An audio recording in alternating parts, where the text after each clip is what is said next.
He turns up every year, plays a whole quota for RCB. He's now officially retired from international cricket. So it doesn't matter when the South Africans are going, when the Aussies are going. AB de Villiers will play the entire circuit, and what a crowd puller he's been. Now let's see what he's been doing since he announced his retirement. It was just after last year's IPL. Yeah. 23rd of May it was. MSL, strike rate 162, average 31. MSL, by the way, is the South African T20 tournament. Mzansi. Yeah. BPL, 160, that's the Bangladesh Premier League, 168.61.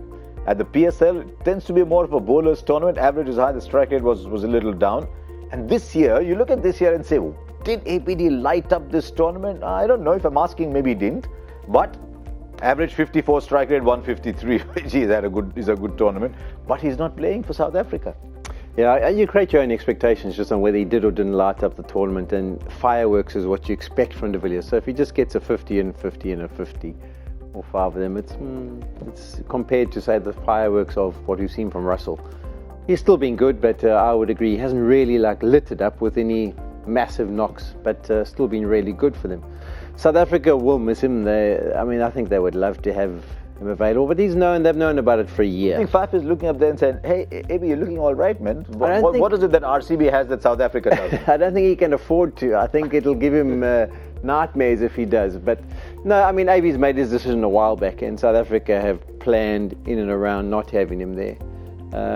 I suppose the thing he does have to be a little bit aware of, AB, is he's played all those leagues, and I think next year he'll play the Big Bash. Yes. And I know he's going to go play in the UK for Middlesex, I think that was the team that he decided. And he does need to keep doing that, because what we have seen is when guys retire from the international game, they just lose a little bit of an edge. And sometimes the international level is only just a small margin, where either you can succeed or you can't succeed.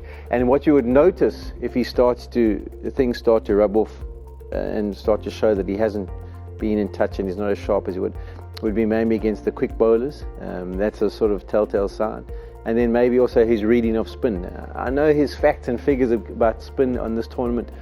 His strike rate's down compared to against the pace, and the strike rate of 170 compared to 111. But the contribution is also when he comes into bat. Often he'll come in when the spinners are on, and he'll take a few balls just to get himself in.